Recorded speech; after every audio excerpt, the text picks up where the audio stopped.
Bismillahirrahmanirrahim. Assalamu alaikum dear student. In the previous lectures, we have discussed about the adaptation in insects pollinated flowers and adaptation in wind pollinated flowers. And today we are going to discuss about the structure of seed. Student, इससे पहले हमने adaptations पढ़ी है, life cycle of flowering plants पढ़ा है. तो अब हमारा आज जो टॉपिक है वो है स्ट्रक्चर ऑफ सीड.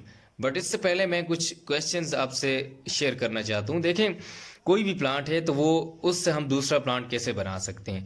एक तो हम देखें ग्राफ्टिंग जो कटिंग होती है वो करके एक प्लांट को दूसरी जगह पे लगा लेते हैं. लेकिन कुछ प्लांट्स ऐसे नहीं होते, तो उनके साथ हम कौन सा मैकेनिज्म करेंगे ताकि हम दूसरा प्लांट जो है वो किसी जगह पे ग्रो करवा सकें. या आप पहाड़ों पे देखें, उधर कोई भी नहीं होता ना, उधर कोई ग्राफ्टिंग करता है, लेकिन पहाड़ों पे प्लांट्स दिन ब दिन जो है वो ग्रो कर रहे होते हैं. तो वो क्या वजह होती है? एक नया प्लांट वहाँ पे जर्मिनेट कर रहा होता है. तो उसकी वजह जो होती है सीड हमारे पास एक मिनिएचर प्लांट होता है, तो उसको हम कहते हैं, उसकी बेस के ऊपर हमारे पास एक नया प्लांट बनता है. अब देखें, अब जो आज का हमारा टॉपिक है स्ट्रक्चर ऑफ सीड, तो उसकी तरफ जाते हैं. तो हम कहते हैं कि miniature plant with protective cover is called seed, और इसको हम बेबी प्लांट बी कहते हैं क्योंकि इसके अंदर एक छोटा प्लांट होता है जो उसको ग्रो करने में हेल्प करता है. अच्छा, जो कॉमनली सीड जो होता है वो हमारे पास मुख्तलिफ पार्ट्स के ऊपर कंसिस्ट होता है. तो वो देखते हैं, seed consist of the following parts. एक होता है सीड कोट, दूसरा हीलियम, और तीसरा जो है हमारे पास माइक्रोपाइल. 3 पार्ट्स होते हैं मेजर एक किसी भी सीड के. अगर हम देखें तो उनको हम वन बाय वन डिस्कस करते हैं. सबसे पहले जो आउटर मोस्ट पार्ट होता है उसको हम कहते हैं seed coat. Outer covering of a seed also called testa, इसको टेस्टा भी कहा जाता है, और ये हार्ड होती है.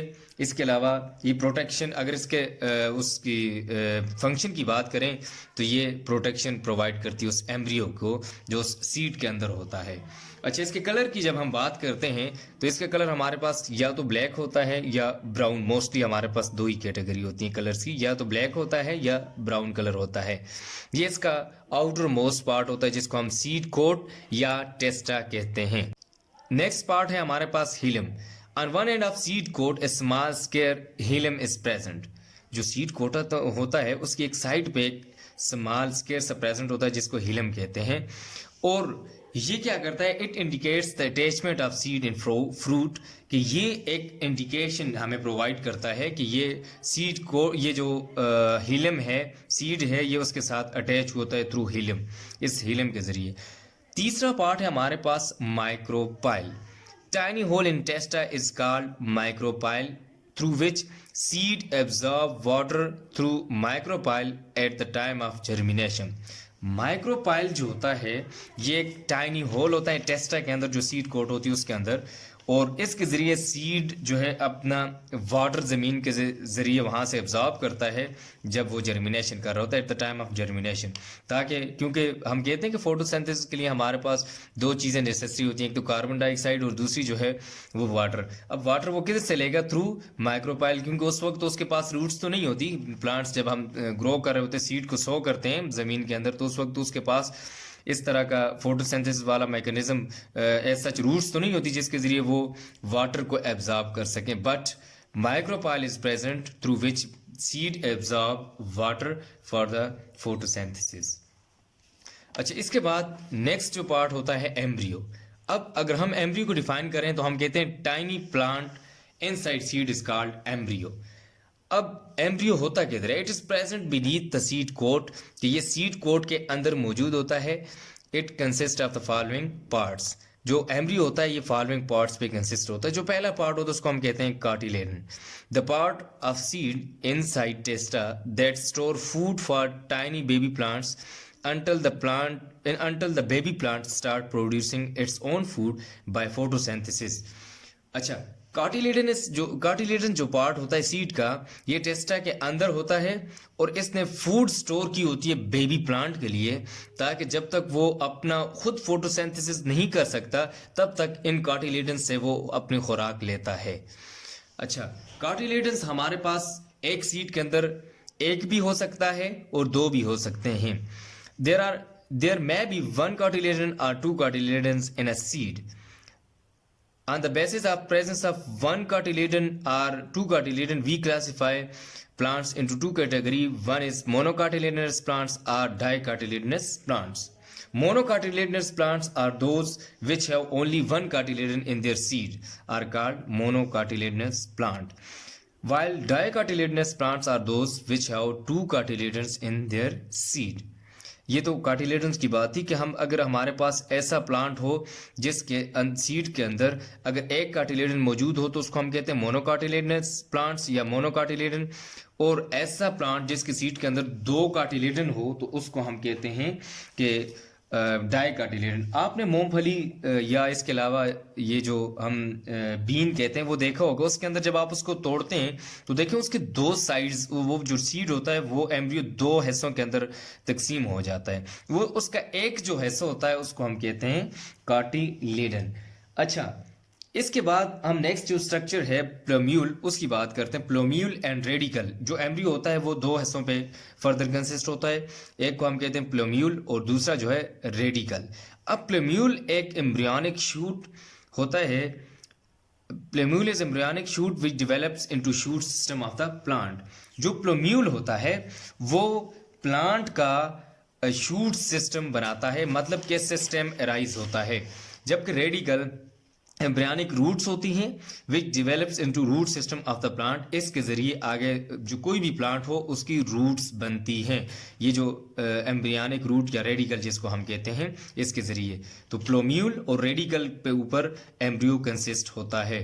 The portion between plumule and cotyledon is called epicotyl. अब प्लोम्यूल और कार्टिलेडन जो होता है उसके दरमियान जो पोर्शन होता है उसको हम एपिकोटाइल कहते हैं, और portion between cotyledons and radicle is called hypocotyl. जो कार्टिलेडन्स और रेडिकल के जरिए के दरमियान जो पोर्शन होता है उसको हम हाइपोकोटाइल कहते हैं। यहाँ पे मैं डायग्राम के जरिए आपको बताता हूँ। देखें, सबसे पहले हमने पढ़ा कि स्ट्रक्चर ऑफ सीड, कि ये जो आउटर मोस्ट कवरिंग होती है इसको या तो हम सीड कोट कहते हैं या टेस्टा कहते हैं। उसके बाद फिर हमने डिस्कस किया कि कार्टिलेडन। अब देखें, ये जो है ये वाला सारा रीजन, ये वाला, इसको हम कार्टिलेडन कहते हैं। अब देखिए ये डाइकार्ट सीड है हमारे पास, क्योंकि इसके ऊपर इस तरह ये सीड कोट और फिर इसके अंदर एक ये और एक है। अब देखिए जब आप किसी भी प्लांट को तो सीड को तोड़ते हैं इस तरह डाइकार्ट वाले को, तो वो दो हिस्सों में इस तरह बढ़ जाता है। एक को हम कहते हैं, अगर एक हो जिसके अंदर तो उसको हम मोनोकार्टिलेडनस कहते हैं, और जिसके अंदर दो हो तो उसको हम डाइकार्टिलेडनस कहते हैं। तो ये जो हमारे पास स्ट्रक्चर है ये डाइकार्ट सीड जो है उसकी है। ये उसका प्लोम्यूल है जो अभी हमने डिस्कस किया कि एम्ब्रियो जो है दो पार्ट्स पे कंसिस्ट होता है, एक एम्ब्रियो और दूसरा ये रेडिकल। ये जो प्लोम्यूल जो है ये अपर पार्ट, इससे नया प्लांट बनता है, ये अपवर्ड मूवमेंट करके यहाँ से एक स्टेम राइज करता है, उसके आगे फर्दर ब्रांचेस वगैरह, और उस सिस्टम को हम कहते हैं shoot system of the plant. जबकि रेडिकल्स इस तरह ग्रो करती है डाउनवर्ड्स यहाँ से, और ये आगे डेवलप हो जाती है रूट्स के अंदर, जिसको हम कहते हैं radicle develop into root system of the plant, कि इसके जरिए फिर आगे प्लांट जो है अपनी रूट्स बनाता है। अगर मैं यहाँ पे आपको शो करवाऊँ मोनोकार्टिलेडनस और डाइकार्टिलेडनस वाले प्लांट्स, देखें ये मेज है हमारे पास, मेज वाला जिसको हम मकई कहते हैं। अगर आप देखें तो ये मोनोकार्टिलेडनस प्लांट है हमारे पास, क्योंकि इसका जो सीड है वो सिर्फ एक ही कार्टिलेडन के ऊपर कंसिस्ट है। ये आगे इसका रेडिकल है, रेडिकल इसका फर्दर आप अगर इसको तोड़ के देखें तो इसके अंदर प्लोम्यूल भी मौजूद होगा, रेडिकल भी। प्लोम्यूल से ये जो मकई का हमारे पास पौधा निकलता है वो अपवर्ड मूव जो करता है उसको हम, वो प्लोम्यूल से निकल रहा होता है, तो जो उसकी रूट्स नीचे जा रही होती हैं ये इधर रेडिकल मौजूद होता है, रेडिकल के जरिए फिर वो नीचे रूट्स वगैरह बनाता है। ये हमारे पास मोनोकार्टिलेडनस जो प्लांट होता है उसकी टाइप से। अगर इधर बीन देखें, ये हमारे पास उसकी डाइकार्ट जो प्लांट है उसकी एग्जांपल है। अब देखें ये जो है इसके ऊपर जो माइक्रोपाइल, ये देखें छोटा सा स्पॉट सा है, ये माइक्रोपाइल मौजूद है, इसके ज़रिए ये अपनी एब्जॉर्प्शन ऑफ वाटर करता है। अगर इसको हम तोड़ के देखें तो इसके अंदर दो कार्टिलेडन्स होते हैं, और इस तरह ये माइक्रोपाइल के ज़रिए अपनी एब्जॉर्प्शन करता है वाटर की, और इसके ऊपर ये ऊपर जो है ये सीड कोट है जिसके अंदर जो है इसके मोनोकार्टिलेडन या एम्ब्रियो मौजूद होता है। अच्छा, ये देखें इसको मैंने तोड़ा है, अब ये तो मुझसे हाफ में से 2 हो गए, लेकिन ये है कि बहरहाल आपको समझाने के लिए ये काफ़ी होगा कि ये देखें अब ये टूट गया। अब इसके देखें 2 हाफ्स के अंदर टूट गया, एक ये और दूसरा ये। अब 2 हाफ्स के अंदर ये टूटा है, इसको क्योंकि इसका मतलब कि इसके अंदर 2 कार्टिलेडन्स है, कि इसी वजह से हम जो बीन होता है उसको हम कहते हैं ये हमारे पास डाई कार्टिलेडनस प्लांट है। तो इसके अलावा आप मूंगफली देखें जो आप खाते हैं आजकल, क्योंकि सर्दियों का सीज़न है और आप आजकल खाते होंगे आप लोग, और उसमें आपको बेस्ट इसकी एग्जांपल अच्छी तरह से इसकी जो है वो समझ आ सकती है। जब आप उसको तोड़ते हैं तो ऊपर जो कवरिंग आप तोड़ रहे होते हैं वो आपके पास सीड कोट होती है, और इनसाइड जब आप जाते हैं उसको तोड़ के खाते हैं तो वो देखें उसके अंदर जो है वो उसकी 2 स्ट्रक्चर्स बनती है, 2 हाफ्स के अंदर वो डिवाइड हो जाता है। तो वो हमारे पास डाई कार्टिलेडनस प्लांट होता है, मूंगफली वाला जो होता है।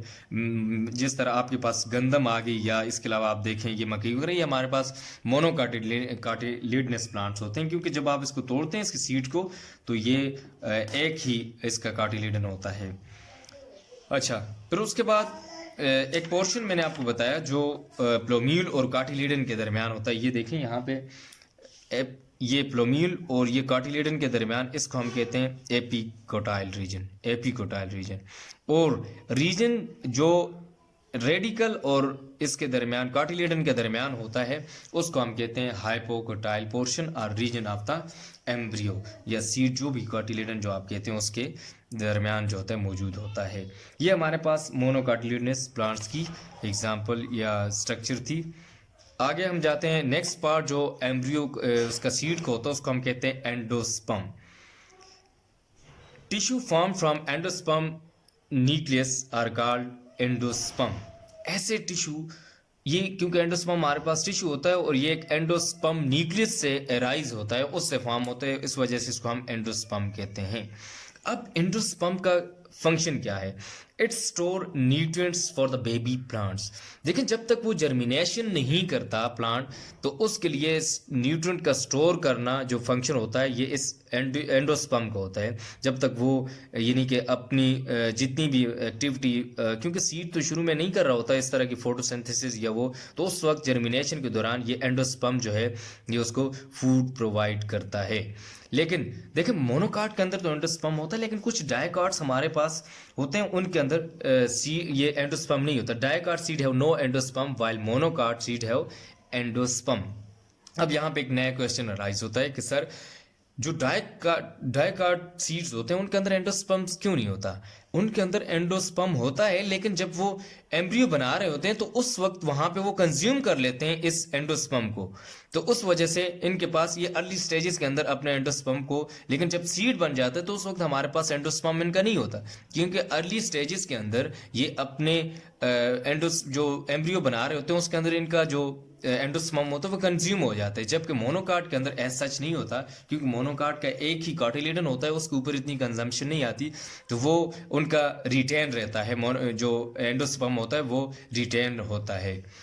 आज स्टूडेंट हमने स्ट्रक्चर ऑफ सीड डिस्कस किया है कि एक सीड की जो स्ट्रक्चर है वो कैसे होती है, तो उसको मैं दोबारा रिकॉल कर देता हूँ। आज के जो लेक्चर मैंने आपको दिया स्ट्रक्चर ऑफ सीड के ऊपर, student today we have discuss about the structure of seed and miniature plant with protective cover is called seed. कि एक कोई भी प्लांट हो जिसके ऊपर प्रोटेक्शन हो, जिस तरह एक आपके पास मैंने मूंगफली की एग्जांपल दी, वो हमारे पास एक सीड है, या मेज देखें, या इसके अलावा आप बीन देखें, ये सारी हमारे पास सीड की एग्जांपल्स हैं। It consist of the following 3 parts. One is seed coat, which is outermost covering of the seed, also called testa. Its color is black or brown. Its function is to provide protection to the embryo. Hilum is the next part. On one end of the seed coat, a small square or hilum is present, which indicates the attachment of seed in the fruit. ये दूसरा part होता है hilum, जिसको हम second के उसमें part consider करते हैं सीड का, जो फ्रूट की अटैचमेंट बताता है सीड के साथ, कि ये जो सीड होता है फ्रूट के साथ अटैच हुआ होता है। And after this we have discussed about the micropyle, which is tiny hole in the testa which provide absorption of water through micropyle at the time of germination. ये इस whole के ज़रिए germination के दौरान water absorb करता है. After this we have discussed about the embryo, that tiny baby plant inside the seed is called embryo. It is present beneath the seed coat. It consists of the following parts. One is cotyledon. After this we have discussed about the plumule and radicle, and then epicotyle and hypocotyle. Now come towards the cotyledon, the part of seed in testa that store food for tiny baby plant until the baby plant start producing its own food by the process of photosynthesis are called cotyledons. ऐसा हिस्सा जो baby plant को उसकी photosynthesis करने तक खुराक provide करता है या फूड प्रोवाइड करता है, तो उसको हम कहते हैं कार्टिलेडन्स. There may be one cotyledon or two cotyledon in a seed. Their type of seed which have only one cotyledon in their seed are called monocotyledonous seed, while their type of plant which have two cotyledon in their seed are called dicotyledonous seed. After this we have discussed plumule and radicle. Plumule is the embryonic shoot which develop into the shoot system of the plant, while radicle is the embryonic root which develop into the root system of the plant. And the portion between plumule and cotyledon is called as epicotyle, which I have shown you in a diagram. Portion between cotyledons and radicle is called hypocotyle. After this we have discussed about the endosperm. Endosperm are the tissue which is formed from endosperm nucleus, which store nutrients for the plant germination or for the seed germination. Dicot seed have no endosperm, while monocot seed have endosperm. I have explained this term, that why dicot seed have no endosperm in their seed. This is the diagram. Here you can see all the part of the seed.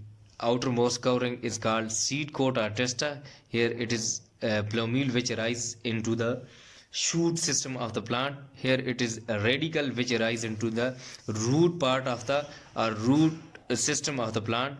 Here epicotyle, it is the region between radicle and cotyledon, while epicotyle is the region between plumule and cotyledon. This is the diagram of dicot seed, while I have shown you the maize seed which is the example of monocotyledonous seed. And this was all about the today lecture. Student, if you have any query, you may ask. And your home assignment is that write a main point of the lecture and also draw the diagram of monocotyledonous plants and dicotyledonous plants. Thanks. Allah Hafiz.